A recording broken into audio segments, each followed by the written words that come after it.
Let's get into our paper review this morning. We've got Steve Morris with us in the studio. Steve is a managing partner with Cassell Moore. Morning to you, Steve. Good to be here, Mick. What does Cassell Moore do?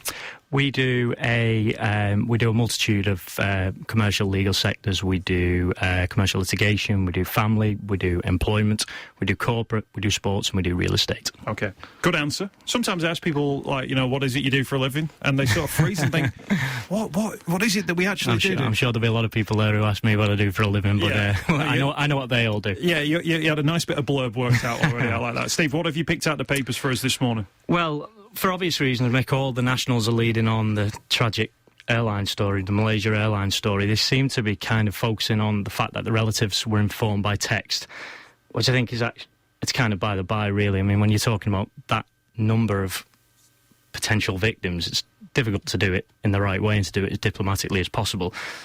The story, obviously, is just the tragedy of the whole thing, and I think the fact that it could be one of the great unsolved mysteries of all time, really. I mean, because I don't really know how they're ever going to know what happened or why the airline ended up in the tragic state it ended up in. And I'm not sure whether or not it's clear from the papers today how they've come to the conclusion that it's.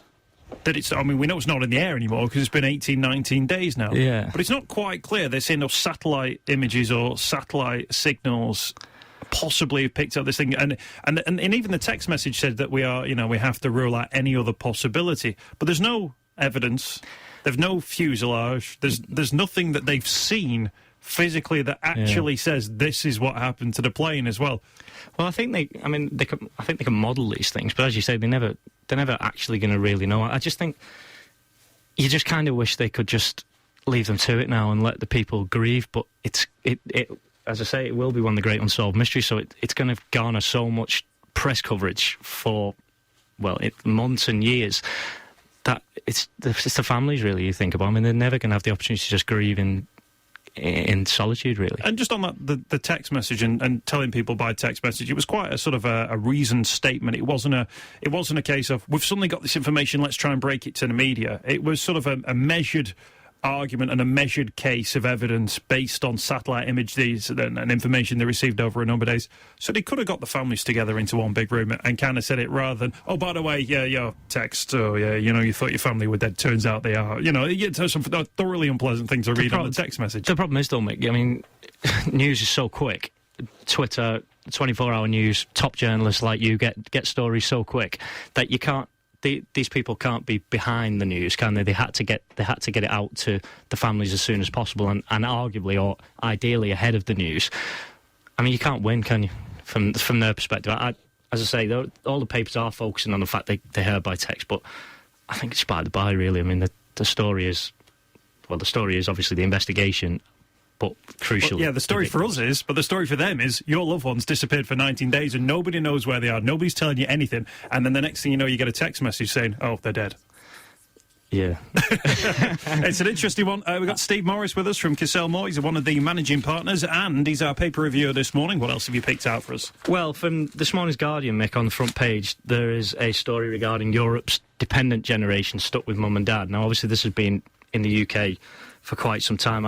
I lived in London for 8-10 years, so I know how expensive it is to live in the capital cities, and it seems like it's Europe-wide now, and I think it's going to have a real landmark change to people as they kind of grow and develop, because certainly my parents' generation were out, married, children by the time they were 20, 21.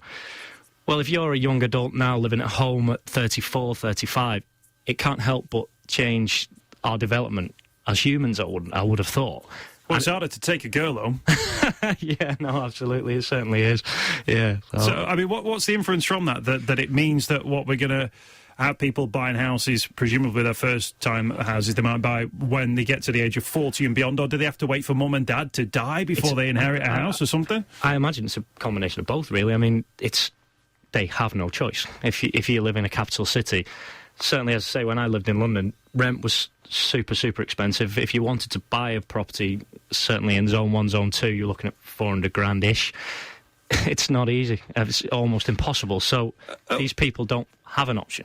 At what point do you think somebody will go, forget it, let's move outside of London. Let's set up our business in Manchester, Liverpool, Birmingham, Glasgow. At what point do you think people will go, you know what, actually, it's getting to the stage where London is unaffordable? Because there must be loads of sectors where to just get people to work in coffee shops, office work, it must become too expensive for them to even exist. And people go, I would take a job with you, but I can't afford to live. Yeah, I mean, there's absolutely no doubt it's happening. We're involved. Well, certainly our corporate department's involved with a couple of, they're called incubator hubs, which are essentially opportunities for businesses to kind of have 9 months within an incubator hub where they get free rent and then come out and grow from there.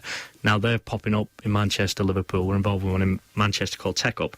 And that's a big driver for those businesses. They can be anywhere. It's not even UK-wide. Yeah. They can be in California, they can be in Berlin, and they can pick up and go. So, yeah, why tie yourself to £52 a square foot rent when there's an opportunity to do it in Liverpool, do it in Manchester? And for us and for the local economy, it's fantastic, but you will always get certain sectors where they're going to gravitate to capital cities, it's the prestige of, we are in It's London. hard to move the whole media machine and the whole film industry and theatre industry out of London, but you would hope that as the years go on and funding streams are in other parts of the country, and you don't just get everyone leaving university and then gravitating to the capital, because as I say, I mean, I went there, but I'm glad to be back, and I hope that other people do the same thing, and in fact don't even go there in the first place, to just stay here post-university.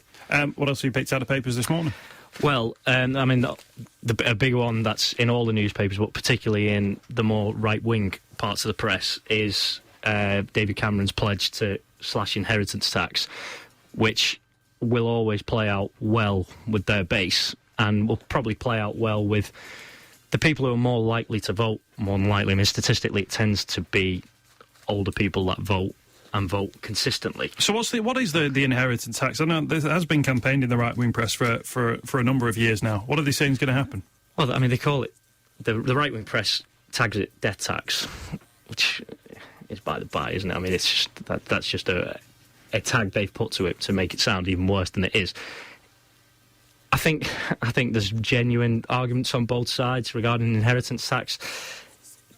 What David Cameron's looking to do now is increase the threshold to, I think, £1 million.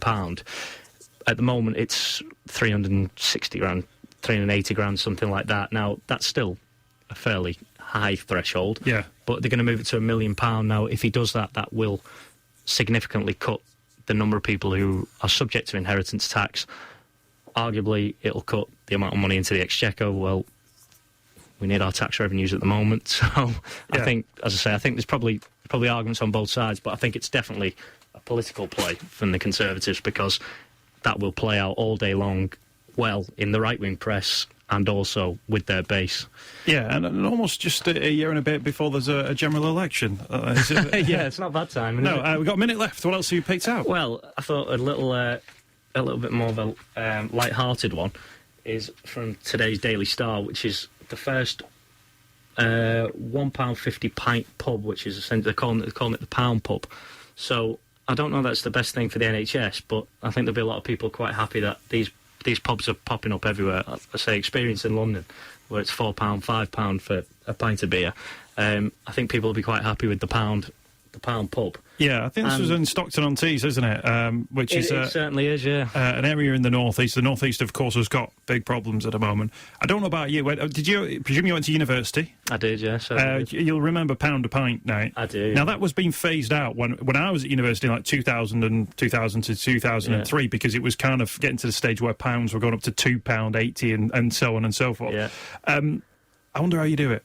I wonder if it tastes any good. Well, you've got to worry about the quality control, haven't you? I would have said it'll be good for if Liverpool do win the league, though, and Neil Atkinson's parade goes ahead, then I'm sure people will be happy with it. Yeah, there you go. Maybe he can organise his doing Stockton-on-Tees. So, so it's a pound pub, but it's £1.50.